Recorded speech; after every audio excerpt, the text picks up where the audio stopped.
1er octobre 2019. Le studio Alpha Dream déclare faillite avec une dette de près de 465 millions de yens. Comment le studio producteur des Mario et Luigi, adoré du public, a pu disparaître d'une telle manière? Je diviserai cette vidéo en deux parties. Dans celle-ci, je retracerai l'histoire de la compagnie jusqu'à la faillite. Et dans la seconde, j'adresserai les potentielles raisons de la liquidation de la compagnie. Car du nouveau a été trouvé récemment, et ça pourrait répondre à cette question tant posée. Donc sans plus attendre, laissez-moi vous parler de l'histoire d'Alpha Dream.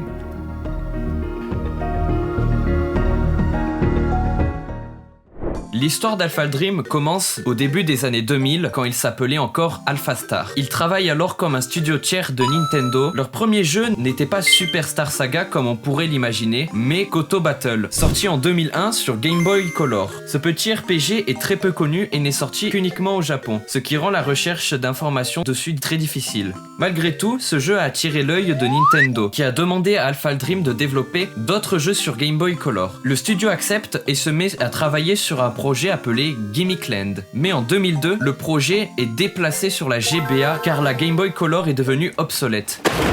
Puis ils reprogramment, renomment et sortent le jeu qui a tout commencé.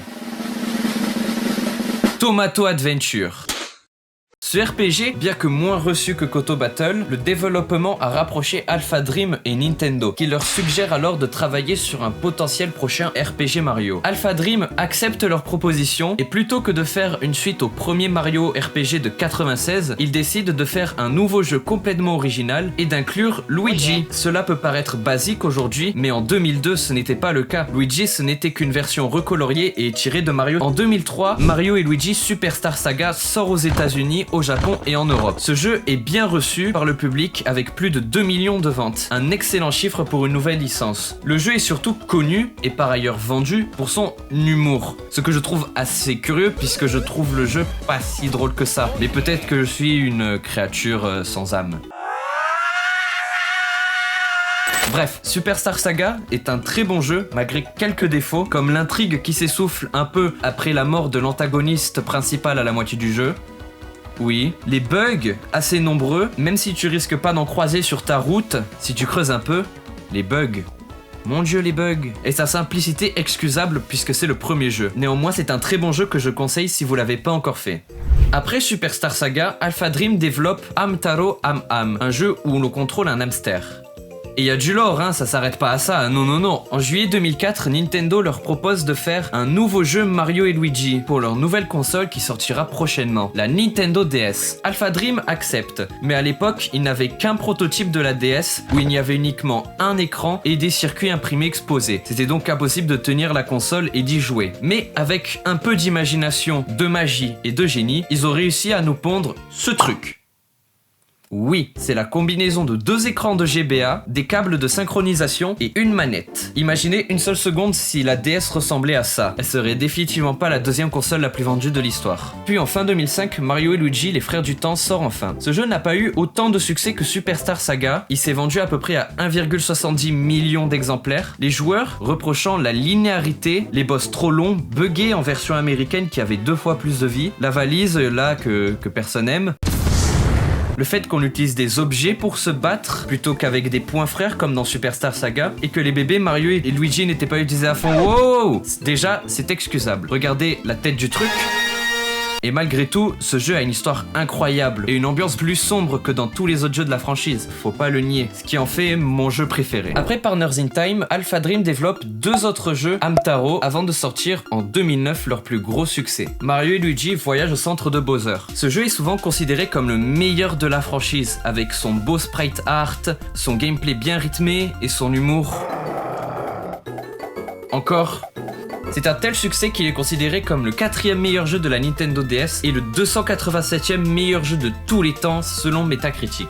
C'est également un grand succès commercial avec 4,5 millions de ventes, faisant de lui le Mario et Luigi le plus vendu. Même si ce jeu est excellent, je préfère toujours Partners in Time pour son histoire beaucoup plus dense qui est mise un peu à l'écart d'un voyage au centre de Bowser malheureusement. Après ce grand succès, Alpha Dream commence à travailler sur un nouveau jeu. Et non, ce ne sera plus les hamsters, ils ont abandonné ce projet.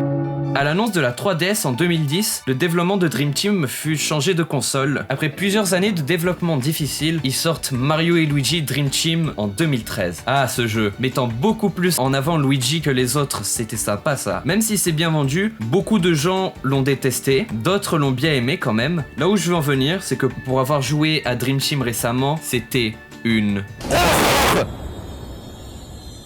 Le jeu est malheureusement connu pour son nombre interminable de tutos. Je ne mens pas si je dis que l'on doit passer plusieurs heures dans des tutos ou du yapping qui ne sert à rien. Et sa lenteur, mon dieu, tout dans ce jeu est lent. Se déplacer, c'est long. Passer les dialogues de merde, c'est long. Les combats, c'est long. Ramasser les pièces d'attaque, c'est long. Malgré certaines bonnes idées comme les combats dans le monde onirique qui sont difficiles et gratifiants, et des musiques, putain, elles sont trop bien, facilement les meilleures de la franchise. Mais ce jeu reste selon moi un mauvais jeu à cause de ses problèmes de lenteur qui ruinent toute l'immersion. Malgré ses défauts, Dream Team se vend mieux que Superstar Saga, le Superstar Saga, grâce au fait qu'il soit sorti pendant l'année de Luigi en 2013. Et comme ce jeu met plus en avant Luigi que les autres, le contexte historique a beaucoup joué en sa faveur. Après 2 années silencieuses en 2015-2016, Alpha Dream sort Mario et Luigi Paper Jam. Bien reçu au départ, mais rapidement critiqué. Ce jeu n'a qu'une seule vraie qualité, son rythme, bien meilleur que tous les 4 autres jeux. Mais il a trop de défauts que je pourrais détailler dans une vidéo de 20 minutes si je voudrais. Mais pour la faire courte, l'histoire elle est inexistante et elle se résume en quelques mots. Bowser et Bowser Papier qui kidnappent Peach et Peach en papier. Wow. Faudra plus jamais laisser cet homme faire de scénario de sa vie. Des personnages de base, genre des Goombas ou des Mascas. Alors que merde quoi, c'est pas comme si il y avait pas déjà une base d'originalité pour Paper Mario et Luigi. Il y a pas que les personnages qui manquent d'originalité, il y a aussi les lieux. Dans les anciens jeux, les lieux avaient plus ou moins d'originalité, donnant un peu envie de les explorer, car c'est un lieu inconnu pour le joueur. Mais là, il y a plus rien.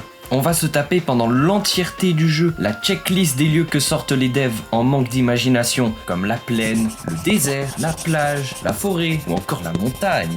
Un humour qu'on peut décrire comme spécial. Dans tous les autres jeux, pour contexte, l'humour était un peu basé sur le fait de marcher sur Luigi, puisque c'est le personnage secondaire, un peu tout ça. Sauf que ça allait dans les autres jeux car c'était soft. Et dans Paper Jam, ce n'est plus de l'humour, mais du putain de harcèlement ciblé. Regardez ça!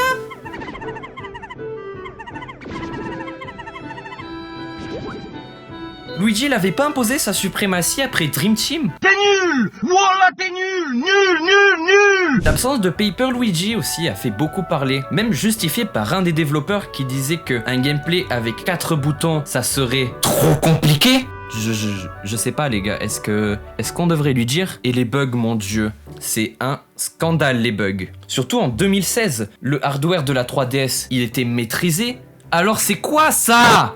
Ce jeu est tellement buggé qu'il y a même un bug qui fait que si tu perds, eh ben tu gagnes.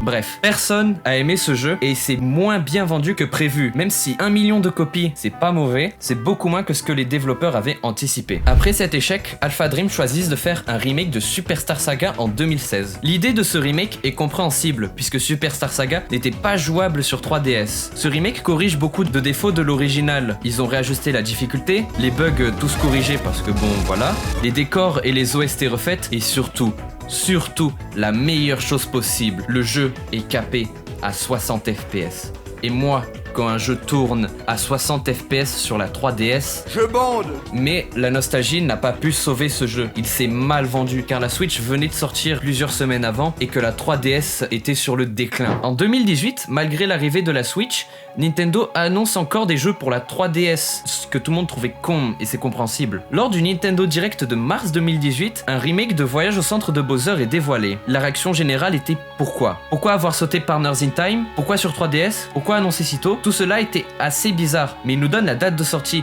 et ce magnifique remake va donc bientôt sortir en 2019. On ne sait pas s'il le savait, mais c'était déjà trop tard. En mars 2018, Alpha Dream avait déjà accumulé une dette de 500 millions de yens. C'est astronomique. Et en 2019, catastrophe. Le remake flop, avec seulement 34 000 ventes au Japon, et sûrement pas beaucoup plus dans les autres pays, devenant le deuxième jeu Mario le moins vendu de tous les temps. Si ce remake s'est mal vendu, c'est à cause de sa sortie tardive et du fait qu'il était sur 3DS. Mais est-ce que ce remake était mauvais ? Ben pour la faire courte, ce jeu, et il est lent, putain. J'ai eu des flashbacks de Dream Team, mon dieu. Il est capé à 30 FPS, et mal capé à 30 FPS. On dirait que ça lag de partout. Sérieux, c'est tellement mal optimisé, ça rend le jeu injouable. Dans mon playthrough, j'ai dû mettre un code de triche pour qu'il soit à 60 FPS. Et c'est vraiment mieux, ça aurait dû être comme ça dès le début. Il a été aussi critiqué pour son aspect moins cartoon que de l'original, que j'ai préféré personnellement, ça permet de prendre l'histoire plus au sérieux. Et la difficulté baissée, c'était bizarre. Elle était tellement baissée que j'ai buté le boss de fin en un coup. C'était un combat exceptionnel. Malgré les bons points comme les nouvelles OST qui sont magnifiques, le flop de ce jeu a tué la compagnie. Mais pourquoi Nintendo ne les a pas aidés ? Alpha Dream était devenu l'un des studios tiers les plus importants malgré les flops récents. Mais est-ce que le flop, c'est la vraie raison de la liquidation ? Car de nouveaux éléments ont été trouvés récemment qui pourraient nous donner une réponse plus claire sur la situation, que je détaillerai dans la deuxième partie de cette vidéo. Bye bye.